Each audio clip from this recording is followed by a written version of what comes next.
What is up, everyone? Welcome back to the Her Hoop Stats podcast. Tyler and Brittany here, holding it down. We are in March. We are getting into postseason basketball. We're going to talk about that a little bit today, but we also have some awards we need to talk about, and also the CBA that we got to talk about, Brittany. Because, good Lord, we got some reporting yesterday from ESPN of a letter from Kelsey Plum and Brianna Stewart to the WNBPA president, Terry Jackson. Not exactly great reviews of the union executive director, excuse me, and not exactly the best reviews. We are currently now less than a week away from the deadline to essentially agree on a CBA to not delay the season. Vibes are not great on the player side right now. Without diving into the direct quotes and everything, Brittany, I'll lob it up to you. You were reading this article, like what are the immediate thoughts, emotions, whatever the reaction is from you when you read what we saw here?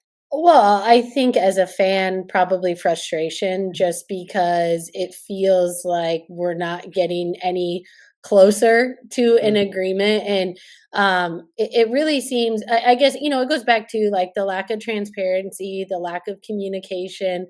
And that's really, I think, have been the big barriers in this whole thing. And this has been going on, for months and months. And to still feel like, yes, we've seen some proposals from both sides. We've seen some concessions. You're seeing small movement.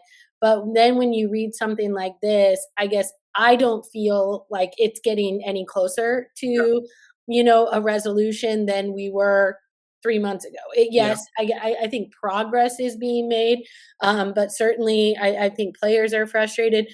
But also I think most notably, they know what's at stake in terms of the momentum of the league and what a work stoppage would mean. Yeah. No, for me, it's like Plum and Stewie are some of the highest higher ups in the Players Association, and both are vice president. They have roles like within it on top of just being a general member. If they're not hearing stuff, that the kind of middle class player that we've kind of been discussing in the general dialogue of what this CBA would look like for the league as a whole, and not just like the top players and the max contracts and whatnot. I know for a fact they're not hearing anything. They're on the Twitter scrolling like we are, trying to figure out. Like I just, it's amazing to me that how do you get this far into the negotiations and like this still be the standard of communication? Like this to me it's like this should be step number one with the Players Association.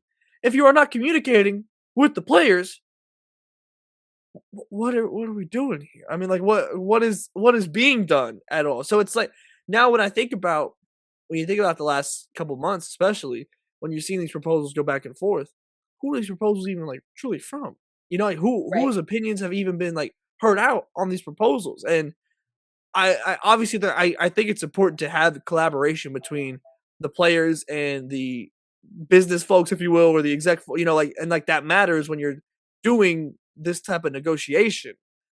But goodness gracious, what are we doing? I think the quote that really like kind of stood out to me from this article, amongst several, frankly, but this is from ESPN here. It says the WNBPA opted out of the previous CBA nearly 17 months ago in October 2024, and negotiations have ramped up over the past 8 months. But Stewart and Plum say they have been privy to details of these negotiations for less than 2 months, having first seen a proposal in January, and that they've repeatedly asked for information from PA staff, but have yet to receive it. To me, that kind of sums it all up here of, has it just been sitting on hands? Like, has it been people kind of like working with their not own agendas, but it's like with like just wanting to kind of just their ideas, like they're setting it. Like I don't know the answers to that. What I do know is that you had 17 months where there could have been some degree of at least back and forth within the PA to figure out, hey, this is what we are aiming for. Yeah. And to only use, say, 2 or 3 months of that is a complete misstep across the board. Well, yeah, and I think you hit the nail on the head too, just in terms of it's not really about the top players. You Mhm. know, this negotiation is most notably, I think, for that middle tier player to the lower end because they're not in a place right now, the league, where those players are making substantial money on contracts that fulfill them over the course of a year. And Mhm. so that's why I think that's so important. This negotiation is to get that to a level where, you know, that is sustainable for them. And they make up a lot of what the league is, you Mhm. know, and so I think that, yeah, I mean, and then, you know, just the next quote that was right below where you finished, despite a year and a half of negotiations, we have not been meaningfully engaged. Mhm. And so you're right. Like, what is being done? Is it just not trickling down? Is it kind of met at the top with what they think, you know, it should be? And that's what they're fighting for. I mean, yeah, we just there's so much that goes on behind closed doors that obviously we are not privy to, but it doesn't feel like we've really made much progress. And like you said, 17 months is a long time Mhm. where there could be back and forth, there could be conversations within the PA Mhm. even to, you know, like, hey, this is what we really need. This is, you know, what we're fighting for. And so it just feels like there's been missteps on both Mhm. sides, and we're getting to the point now where even if you get that done by March 10th, look at that timeline. I Mhm. mean, I think the free agency period opened the day before the college draft. Yeah. So think about that. Like how if you're a team that wants to obviously and we know, you know, 90% or whatever it is of the league Mhm. is free agents. Mhm. So if you don't know what your team looks like and then you're going into the college draft or just the draft in general, what how do you even approach that? Yeah. I don't know. I mean, I was making a joke because I was like the off season for like reporters between the NCAA and the WNBA season is just gonna be their flight home from Phoenix. Yeah, Like that's it. As soon as you land, it's WNBA season. Like literally, right. like the expansion draft is gonna be like that next day, day near. So like that is, I don't know. Like I do not envy, and not only that, but you're working in completely new, whatever the CBA ends up Mhm. being, if it is, obviously there is going to be an increase in the cap space and Right. all those type of things. So like you're now dealing in a brand new territory and you've never had less time to try and figure it out. And so like I think that there's going to be realistically probably missteps from teams where it's like overpaying or what, like whatever it might be.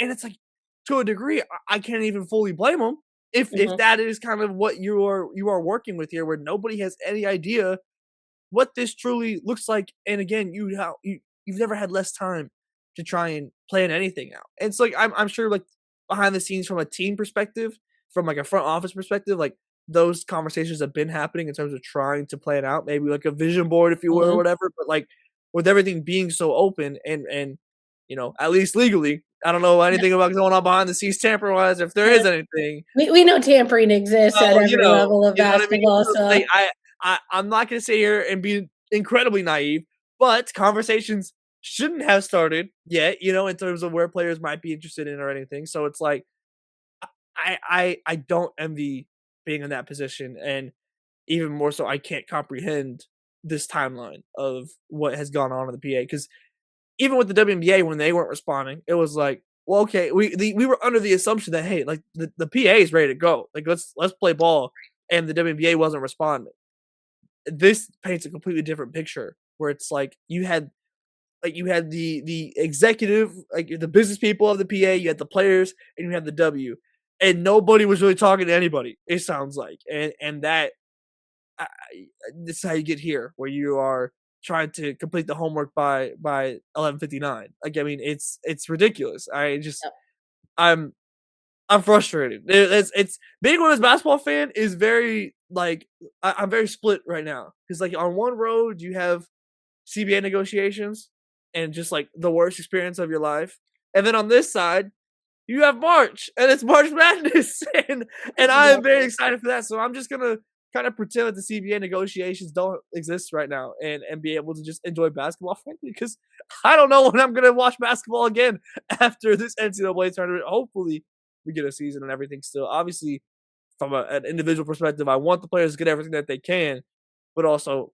I mean, as they have noted as well, everyone wants basketball this summer, and I think that that is kind of what seems to be reigning supreme over. There's maybe differences in players' opinions of how we get there, but ultimately everyone wants to play, and I think that we are going to get that. What Mhm. form that takes or anything like that, I have no idea. And until then, I'll just stick over here on the NCAA side because Yeah, I'm I think we'll just enjoy, what we have in the rest of the college basketball season, yeah, and I think the negotiations will unfold here. You would expect, I think, several updates here in the next yeah, week. Hopefully, fingers crossed for all of us that mhm, want that basketball to be played. And like you said, the players want that too, and that's the sentiment we've heard over and over again. mhm. And I think obviously we're hoping that the negotiations on both sides can come to some type of an agreement.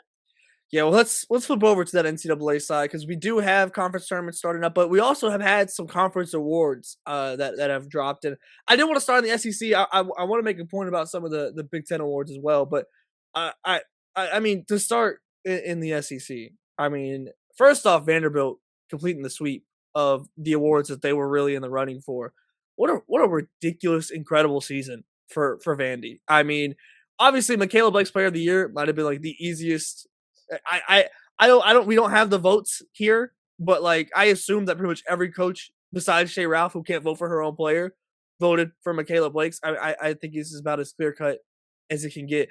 Real quick, because I don't want to gloss over the greatness of her season. Like for you individually, what you've seen from Michaela Blake's, like what is I feel like we've talked about her and like it's almost you almost run out of words to describe it because she's been so good so consistently over the SEC season. But over the course of this conference season, what has maybe impressed you most about Michaela Blake's? Well, I think her ability to really handle the increased pressure that Mhm. was put on Vanderbilt. And I talked a little bit about this before, but they're not typically a program that's in this spot. Yeah. And so for her to continue to shoulder that load and perform in big games time and time again, I mean, she's averaging 27 points a Mhm. game on the season. And I think my one knock a little bit early on her was her efficiency. But when Mhm. you look, I mean, she's shooting 46.6% from the Yeah. field. And for someone who takes, I think, a lot of tough shots, I Sure. mean, that is extremely impressive. And so I think, just someone who has risen to every moment that this Vanderbilt team has been in this season, Mhm. certainly it was an easy decision. I mean, that when you go and you look at the SEC standings and you have Vanderbilt number three Yeah. as a finish, certainly very, very deserved that she was the player of the year in that conference. And I think, again, just a player who has continued to even get better as the season has gone on, which, Mhm. sometimes is not always the case with players. But again, someone who just has met each moment that she's had this season. Yeah, she's been phenomenal. And I mean the scoring volume is I mean, it's history making. It's stuff we haven't seen in decades. I mean, is what you're talking about right now for Michaela Blake. So incredibly well deserved there. Just as we kind of continue down that, the coach of the year, Shay Ralph, I thought Dawn might have had a case to a degree here, just given the injuries that South Carolina faced and still able to continue to just be the standard of the Mhm. SEC. But ultimately, I don't think there's an argument against Shay Ralph here either. Like if you preferred Dawn's case, I wouldn't blame you, but to kind of that same point, like you have Vanderbilt here at the very tippy top of the SEC in a place that they haven't been. I mean, this isn't how Vanderbilt normally operates here, and so this is to me kind of a Coach of the Year award that also rewards the building of a program over multiple years and to get to this point. And I have no problem at all with Shay Ralph being the one to win this, even though I think Don had like a legit kind of unique case, maybe compared to the general case of like, oh, you're the best team in the conference, you're coach of the year. I think there was more depth to the case than just that this year for Don. But Shay, I mean, you can't knock what Vanderbilt has been able to accomplish this year. Yeah, absolutely. And I think you're right in both cases there. I think you look at South Carolina, who was picked preseason number one, Hmm. finished there. But again, you have to take into account what they endured throughout the season and Hmm. to be where they are. But I love when someone like Shay Ralph is rewarded for the work Hmm. that they've done. They were preseason seven They finished third. And again, a testament to what she has built at Vanderbilt. And sometimes that's not always the case when you look at Coach of the Years, because like you said, typically it goes to who finished first. Mhm. And, in some cases that is definitely warranted. But for this situation, I think when you're holistically looking at the picture there, Shea Ralph, really, really did the work in terms of what she built at Vanderbilt. And let's not forget, they lost Camille Pierre late in Mhm. the game. And that was a huge loss for this Vanderbilt team. And for them to still come and finish third in that SEC conference, I mean, again, I think that was pretty much a no-brainer. But like you said, if Dawn Staley would have won it, I wouldn't have had an issue with that either. But I'm very happy that Shea Ralph was rewarded for the work she did this season. The last one I wanted to really heavily hit on here from the SEC is the last of that sweep with Freshman of the Year, Aubrey Galvin winning it. I'm confused. I'm confused on this one, and this is not by any means like an anti-Galvin position. Would I have voted for Aaliyah Chavez if I had a vote? Yes. Like that is where I thought Aaliyah Chavez was going to win this award. But this confusion here is not like, oh my God, Galvin shouldn't have won, blah, blah, blah. It's not that. The confusion here is Aubrey Galvin being Freshman of the Year while Aaliyah Chavez is all SEC second team and Galvin doesn't make an SEC team. So it's like either Galvin needs to be on that team or Chavez needs to be Freshman of the Year. Like I don't, and I saw some people on social media, like as kind of the discourse is happening around a little bit, where it's like, well, maybe they're trying to reward multiple players for it. No, no thanks. I will pass on that idea. I'm cool on that. You kind of brought up an interesting point though about like the we were talking pre-show, because I've really been trying to do the math Mhm. on this and just try and the how, again, we don't have the votes or the transparency on that aspect, so it's like we don't know about how close anything was or anything of that nature. But um, you seem to kind of have a maybe a pathway here for how this happened. Yeah, I mean, and again, no idea Yeah, if no, this we are played out, completely but, guessing. Yes. obviously being privy and having to be in this situation before, Hmm. sometimes, like, you can only nominate, X amount of players Hmm. for all SEC or all freshmen or what that looks like, and so maybe one path was that, yes, she was nominated for Freshman of the Year or all freshman team, but not put up for all SEC. Hmm. Again, I would find that very surprising if Yeah. that was the case, but that certainly could be a reason, why it played out that way. But if it was not that way and she was nominated, very perplexing result in Hmm. terms of, I don't know. It would be interesting to go back historically if a freshman of the year in a P4 conference, Hmm. especially, has ever then been left off any all league team. Hmm. Because if you're the best freshman in a P4 league, you're probably one of the top players. Yeah. And so that would have been maybe my only thing of reason why, but certainly some disconnect there in terms of how she was voted, freshman of the year, but then not Hmm. making an all league team.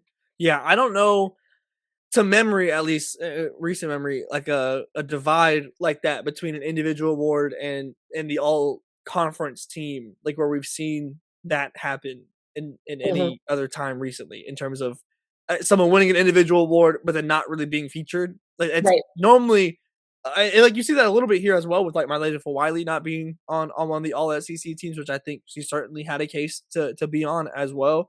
But yeah, I saw that and I was just confused on like how that even happens, as opposed to Mhm. like the result itself being something that is like ultimately wrong or anything of that nature. But Yeah. I do And I want think to, yeah, and please. to note too, just like, I mean, the SEC is so strong in Sure. terms of players. I mean, if you look at the second team, I mean, you're looking at Raven Johnson, Tessa Johnson, Tanaya, Yeah, I mean, facts. South Carolina has 4 players on that team. And so Mhm. it could certainly be a case where she just missed out on Yeah. the vote, because we know how strong that conference is in Mhm. players. And why it is very weird because she did receive a major award. I think when you look at the list and you see the players on both of those teams, Mhm. that could maybe be some explanation of probably maybe just missing the Yeah. amount of votes. Yeah. That's what I imagine happened is that it was probably super close.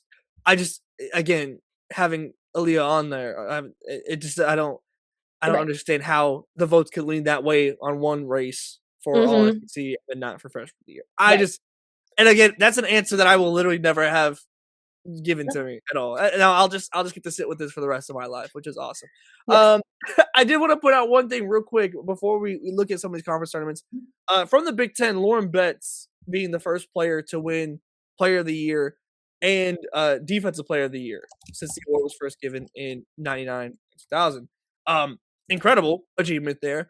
I think this is kind of an interesting race to me because I thought that Johnny Cambridge had a very legit case for Player of the Year. I thought Ava Hayden had kind of developed a case as well, certainly.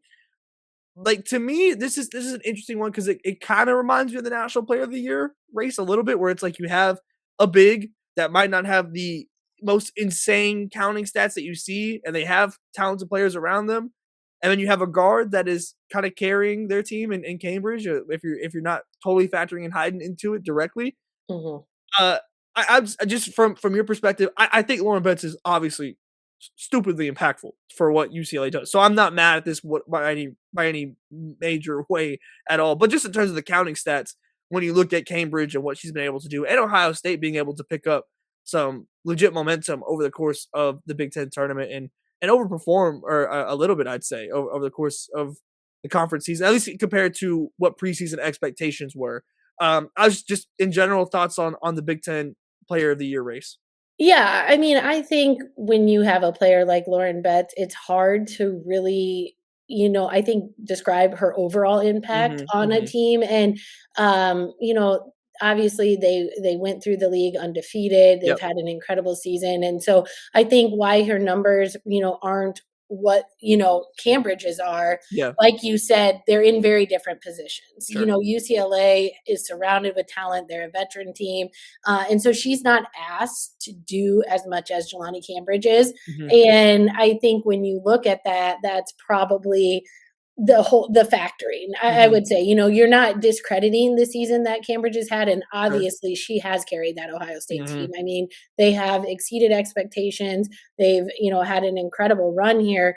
But I think if you take Lauren Betts off UCLA, are we still, talking about them sure. in the same light? And I know you could say the same for Ohio State. I'm not saying Mhm, that, but I think again, sometimes you take for granted players that are as talented when they are on a team that is that successful and mhm, have other players around them. And so, again, I like that sometimes it's not just statistic based. Like you can look at the whole picture. You can take a step back and think, okay, the impact she has on this team is why she's the player of the year, mhm, and so I think, sometimes that does get overlooked because we all look at numbers, we mhm, love the scoring, but there's so much more to the game than that. And I think that is probably why Lauren Betts, was picked player of the mhm. year over Cambridge. Yeah. No, I think it's totally fair. I'm not mad at it by any means, but again, I mean, Cambridge has just been Yeah. ridiculous. And I think at least from what I saw dialogue wise, I think it was at least worth it was a genuine race to me, even though I Mhm. have no issue with Betts being the one that ends up winning it, because I do think there's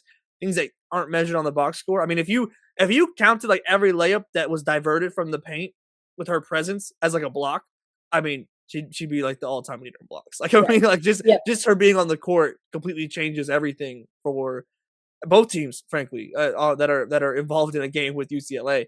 So I have no issue with that, but I just thought again, Cambridge was just phenomenal. I think it was certainly worth maybe more of a dialogue than I felt like I saw over the course of the Big Ten conference season. Yeah. And again, maybe that's a little bit of Ohio State kind of sneaking up on people some this season, like and it being more of a kind of late in the year momentum that we kind of really saw from Ohio State. But I think it's certainly worth a conversation. Absolutely, and I think some of that too is, UCLA went undefeated in the conference, and Right. sometimes that's really hard to ignore when you get down Sure. to player of the year races, but I've said this before, I just don't think Cambridge is talked about enough on a national 100%. Yeah. level in terms of the player she is, and so that's why I also think that's hard when you aren't getting talked about, and then you get Hmm. down to award season, you're just not getting the recognition that, a Lauren Betts is, and so it's hard to make up that ground when you get to this point in the year. Yeah. No, 100%. I do want to flip over now to conference tournaments. It is day one of everything. I mean, like the chaos is here. We It's we here. we, we start today. The heavy hitters from the power four and everything aren't involved in today's games. Obviously, the buys and things of that nature. But there are still some legit, very important games for obviously going forward into tomorrow's games or whatnot. Who advances, but also for NCAA tournament bids and at larges and people on the bubble and so on and so forth. Just for you, I'll ask you: is there a single game that maybe you're kind of eyeing that sticks out from today's slate for you? Well, I think they're, an important game for Nebraska. They're Hmm. facing Indiana in the first round of the Big Ten tournament, and most bracketologists have them as a last four in, Hmm. and so they're certainly in a situation where you can't afford to drop that game, and if you do, you're really going to be sweating it out Yeah. because I mean, if you're in the last four in, we know how that works. There's upsets, there's bid stealers, and so for that Nebraska team, which I think again is capable of winning, a game or Hmm. two here in the Big Ten, but if you don't, man, you're really, really going to be sweating it out until next Sunday because there's just so many. I think, especially mid-major tournaments where Hmm.